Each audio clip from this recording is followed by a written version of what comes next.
A true king, blood of Aegon the Conqueror, who was my brother, my husband, and my love.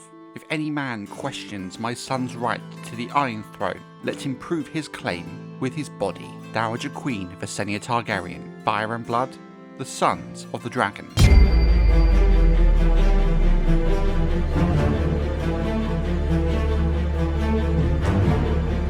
The death of King Aenys Targaryen was very sudden and very unexpected, given the king's young age. But what was even more so unexpected was as the ashes of Aenys' funeral pyre were still warm, the Dowager Queen Visenya Targaryen flown across the narrow sea to Pentos, and when she returned, dark wings had come with her, Balerion the Black Dread, and the exiled Prince Maegor. Many saw the sight of the Black Dread as an ill omen. Maegor descended on Dragonstone, but only long enough to claim the crown, not the ornate golden crown of his brother Aenys, with images of the Seven, but the iron crown of his father, set with blood-red rubies. His mother placed it on his head, and the lords and knights gathered there knelt as he proclaimed himself Maegor of House Targaryen, first of his name, king of the Andals, the Rhaenyra, and the First Men, lord of the Seven Kingdoms, and protector of the realm. Some say there was an uncomfortable silence across Dragonstone, and that the air was thick with suspense, and, for some, fear. But of all the men and women present, both highborn and low, only one man, Grand Maester Gawen, dared object to Maegor's self-proclamation. By all the laws of inheritance, the laws Aegon the Conqueror had affirmed after the conquest, the Iron Throne should now pass to King Aenys' eldest son, Aegon. The Maester boldly said, "The Iron Throne will go to the man who has the strength to seize it." Maegor replied, whereupon, as he finished his sentence, he decreed the immediate execution of the Grand Maester, taking off Gawen's old grey head himself with a single blow of Blackfire. Again, no one publicly objected to this. The now Dowager Queen Alyssa Velaryon and her younger children, Viserys, Jaehaerys, and Alysanne, were not on hand to witness King Maegor's return or self-coronation. She had fled from Dragonstone within hours of her husband's funeral, crossing Blackwater Bay to her Lord Father's castle on the nearby island of Driftmark, the seat of House Velaryon and their powerful navy.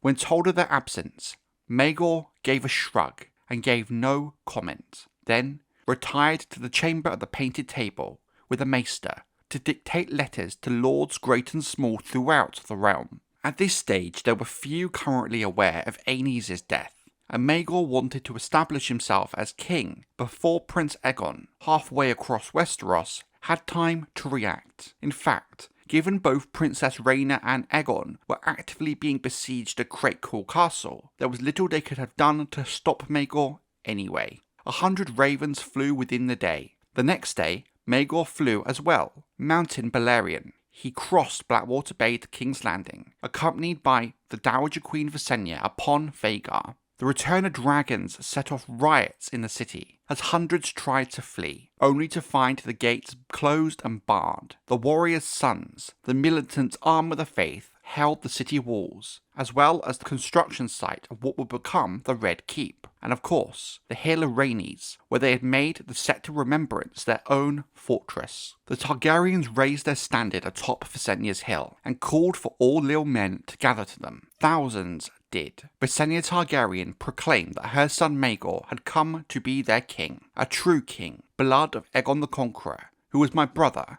my husband, and my love. If any man should question my son's right to the Iron Throne, let him prove his claim with his body, the Dowager Queen decreed. The warriors' sons, the most faithful of the faithful, were not slow to accept her challenge. Down from the Hill of Rhaenys they rode, 700 knights in silvered steel, led by their grand captain, Sir Daemon Morrigan, called Daemon the Devout. "Let us not bandy words," Maegor told him. "Swords will decide this matter." Sir Daemon agreed. The gods will grant victory to the man whose cause was just, he said. Let each side have 7 champions, as it was done in Andalos of old. Can you find 6 men to stand beside you? As Aenys had taken the Kingsguard to Dragonstone, and Maegor stood alone, the king turned to the crowd. "Who will come and stand by their king?" he called. Many turned away in fear or pretended they did not hear. for the prowess of the warrior's sons was known to all, as well as the fact that Prince Aegon was his father's true heir and not Maegor.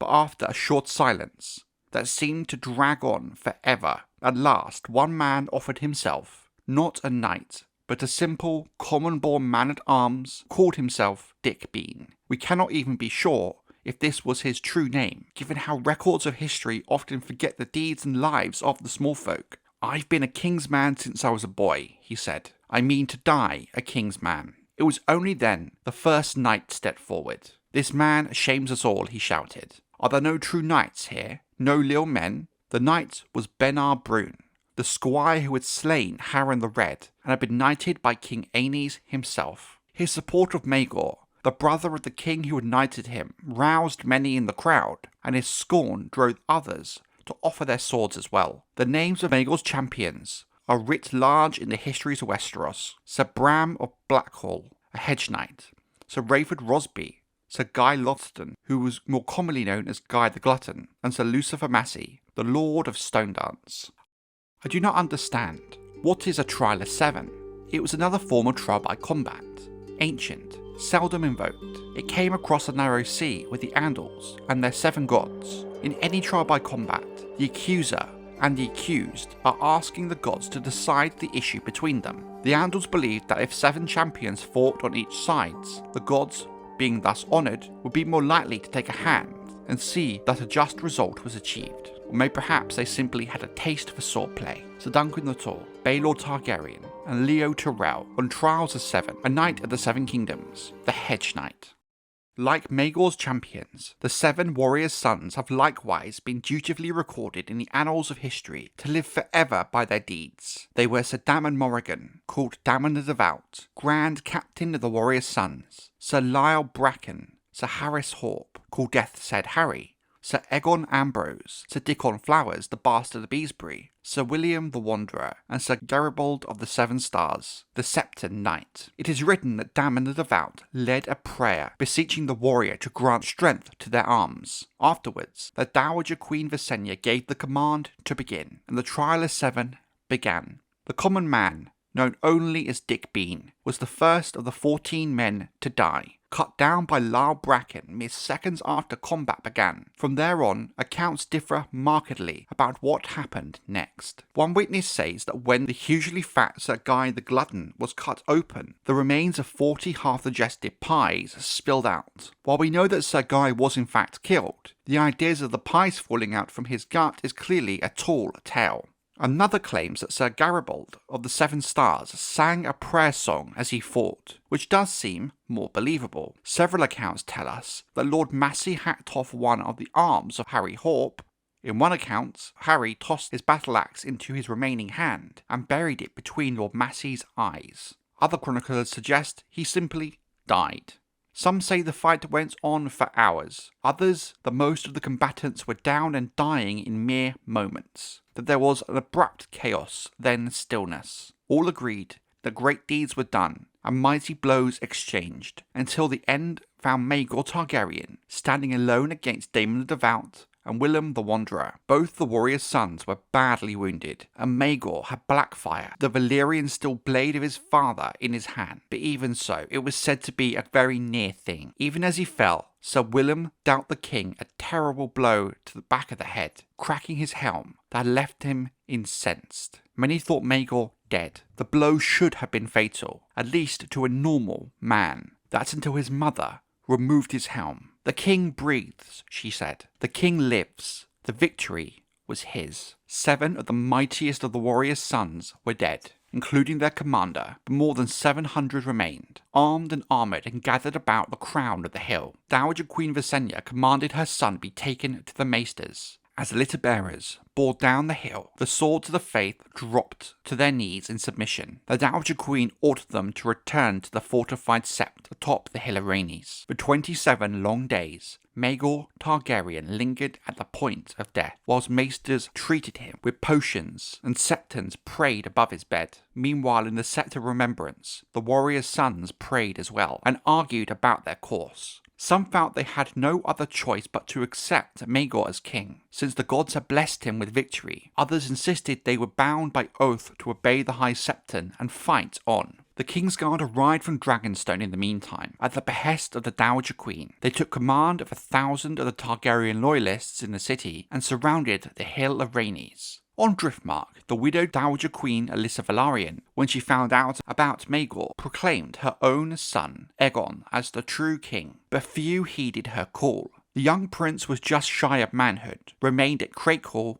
half the realm away, trapped in a castle surrounded by poor fellows and pious peasants, most of whom considered him an abomination. In the citadel of Oldtown, the Archmaesters met in a conclave to debate the succession and to choose a new Grand Maester. Thousands of poor fellows streamed towards King's Landing, but those from the west followed the Hedge Knight, Sir Horace Hill. Those from the south, a gigantic axeman called Wat the Hewer. When the ragged band encamped around Craighall left to join their fellows on the march, Prince Aegon and Princess Rhaena were finally able to depart. Abandoning their royal progress, they made their way to the seat of House Lannister, Casterly Rock, where Lyman Lannister offered them his protection. It was in those first days at Casterly Rock that Lady Jocasta first discerned that Princess Rhaena was with child. Lord Lyman's maesters tell us. On the 28th day after the trial of Seven, a ship arrived from Pentos upon the evening tide, carrying 2 women and 600 sellswords. Alice Harroway,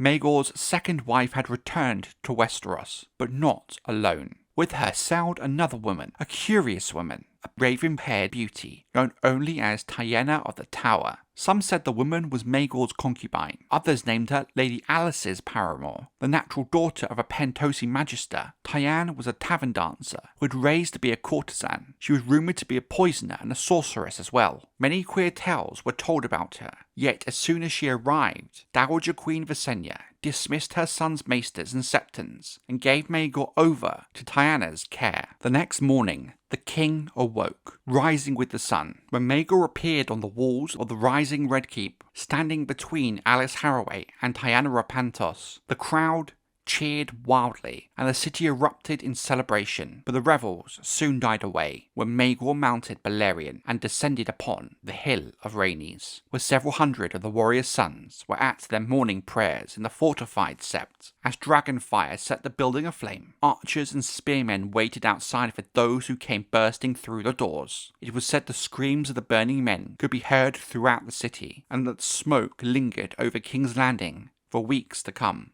Thus, the very best of the warriors' sons meet a horrifying, fiery end. Though other chapters of them remained in Oldtown and Lannisport, Goldtown and Stony Sept, the Order would never again approach its former strength. But with this sheer act of brutality, Maegor had made a very clear statement about the price of opposing him. King Maegor's wars against the Faith Militant had only just begun, however. It would continue for the remainder of his reign. The king's first act upon ascending the Iron Throne was to command the poor fellows, swarming towards the city, lay down their weapons under the penalty of death. When his decree had no effect, His Grace commanded all leal lords to take up the field and dispersed the faith's ragged horde by force. In response, the High Septon of Oldtown called upon true and pious children of the gods to take up arms in defence of the faith and put an end to the reign of dragons and monsters and abominations.